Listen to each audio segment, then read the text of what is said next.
Good morning. Welcome to Ramblings with Joe. Had a rough day yesterday. Gonna try and have a better day today.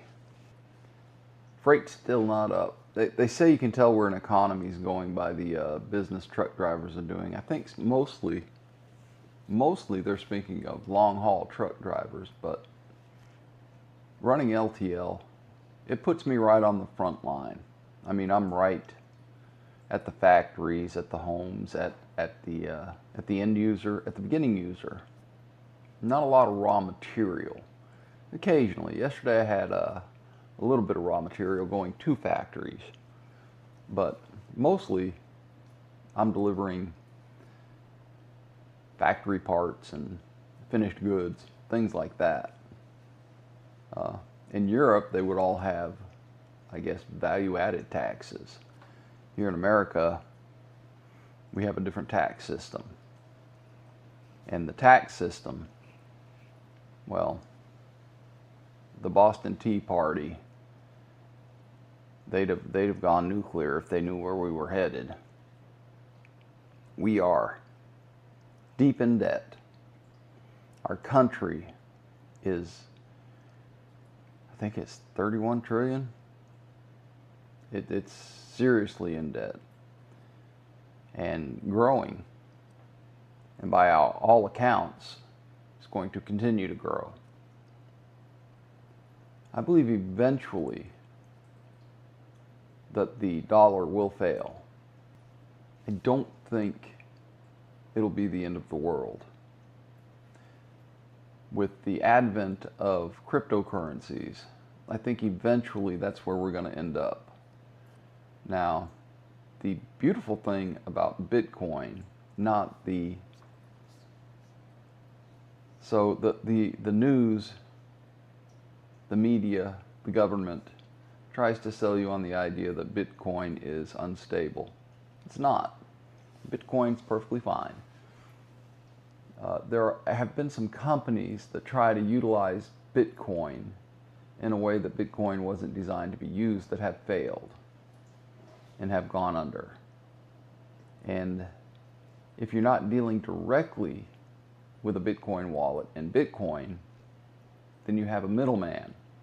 And that middleman is what continues to fail. So I think there's going to be some upheaval when the dollar fails. I think there's going to be a lot of people hurt when the dollar fails. But I do not believe it will be the end of America. I believe it will be the equivalency of all of the banks failing. So the Federal Reserve, the Fed, it is not a branch of the government. There's a lot of interaction and control between the two. But the Federal Reserve is not a constitutional entity. It's not a branch of the government. It's just someone who provides currency when you get right down to it. So our interest rates are based on what the Federal Reserve decides partially. The Federal Reserve has printed so much money that inflation's through the roof. The government has spent so much money that I think the last thing I saw was every American, if we had to pay the debt back, every American owes $150,000. I believe that's the last, somewhere in that range. And let's face it, there are more people want more money from the federal government than are willing to pay a debt of that size individually. Most people can't afford to just come up with $150,000. Hell, maybe my misspeak was right. There may be a lot of people who can't come up with 150. I don't know. It's an embarrassment to all Americans that we cannot pay that debt down.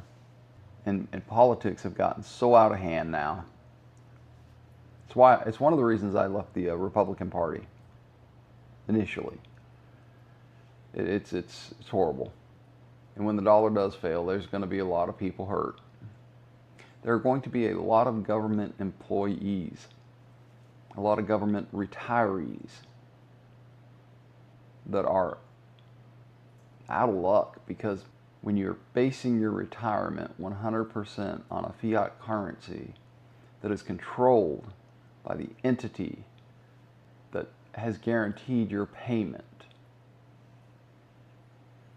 well, you go back and you start thinking about all of those places with hyperinflation that were pushing wheelbarrows of money around to buy a loaf of bread. It's not going to be pretty. I hope it's after my lifetime. I hope it's after your lifetime. I hope I'm wrong. That's what I hope. I hope I'm wrong. I hope that somehow they figure out how to get this back under control and pay off that ridiculous debt. That horrible, ridiculous debt. So, there's that. It is Friday. We have almost made it to the weekend. Today it's going to be 82 degrees for a high here in Georgia. I have got up and put on shorts. Supposedly partly cloudy. That means mostly sunny. I hope. I am ready for some sunshine. Yesterday it was either raining or overcast, and I'm hoping for some sunshine today. It's been a couple weeks since I've had a chance to mow my grass. Gonna go work with my brother this weekend. I was gonna say we're gonna fell a tree, but we're not going to. We're going to cut a tree up that needs to be moved. Actually, my brother's working for one of my friends, and we're going to get that tree moved for him and replace some boards on his deck. It's going to be an interesting fiasco of a day.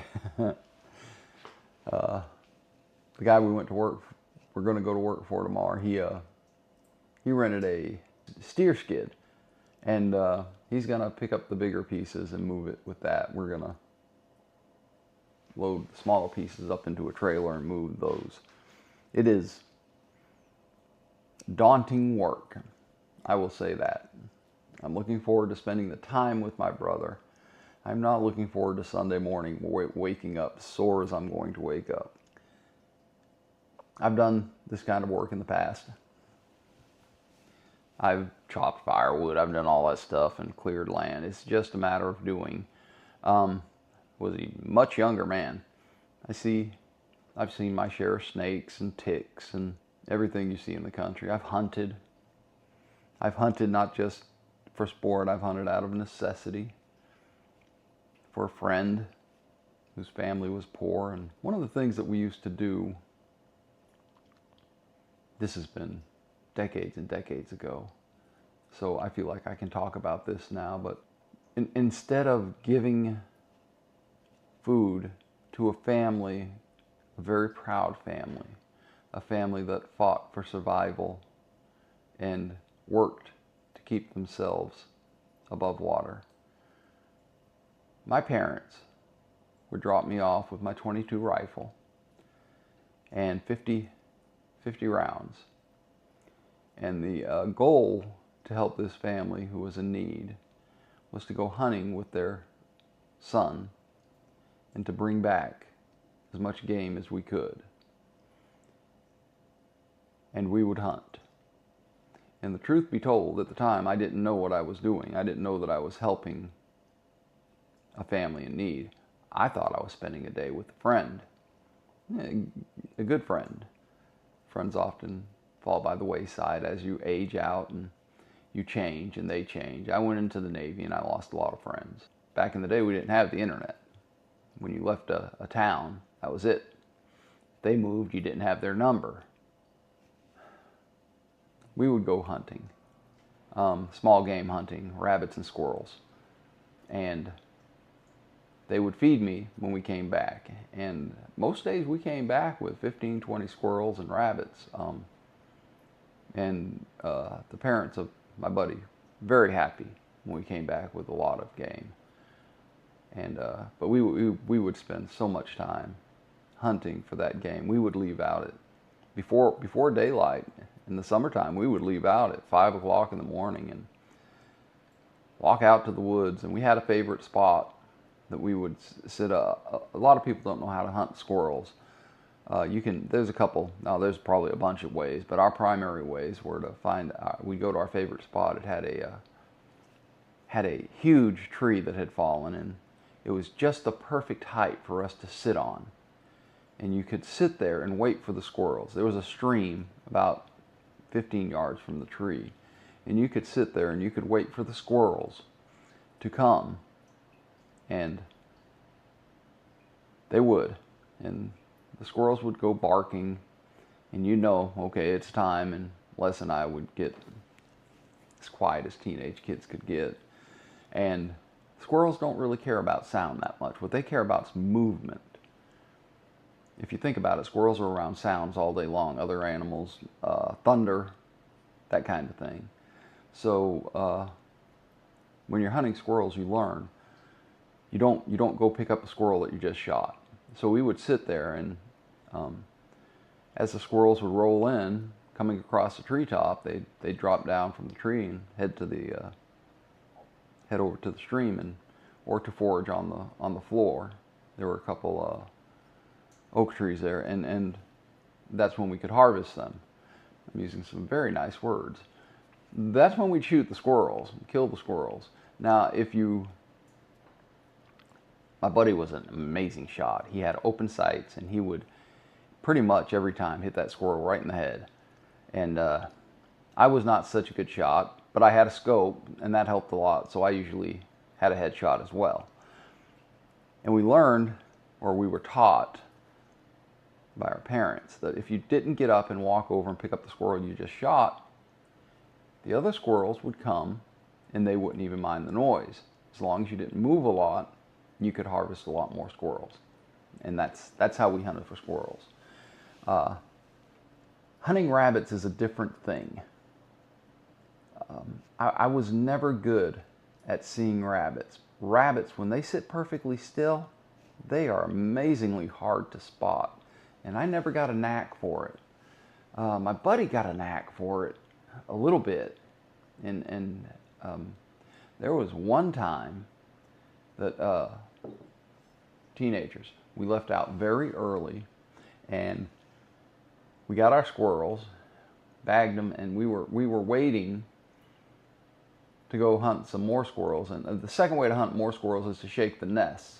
You find vines going up to a nest, you shake it, the squirrel runs out, perches on a tree limb or jumps down to the ground, and that's when you take them.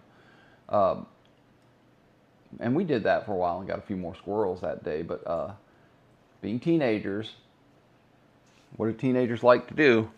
Sleep. So we've been up since 5. We laid down, and I woke up. My buddy had bumped me. We had both just sat there to take a break, and we both fell asleep. And he bumped me and woke me up, and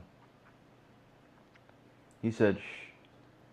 And I looked around real careful. You never know what you're going to wake up to when you're in the woods. And I look around, and right there, down by my foot, was a rabbit sitting there, and perfectly still.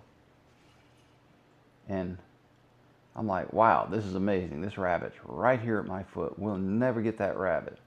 And out of the corner of my eye, I saw my buddy reaching for his rifle. Now, like I said, he was a very good shot, but that squirrel was sitting right next to my foot. So I jumped up and said, "Oh, hell no," and that rabbit hauled ass. And my buddy said, no, I could have had him. I could have had him. You're not shooting me in the foot, buddy. But that was good times. I was helping a family, and I didn't know that I was helping a family. I just thought, I did. That's the kind of childhood I had, though. My parents were very kind of protective of us. And don't even remember how I got here today. But I've decided I'm going to have a good day today. It is Friday. The sun is coming up. I got a good weekend ahead of me. I have some promising work. where I can go out and I can flex some muscles and help somebody. And that's always a good thing when you can help somebody. Whether you do it professionally, for pay, or not for pay, you can find helping somebody, and that there's many lines of work that you can do that with. I got nothing else this week. Yesterday was rough.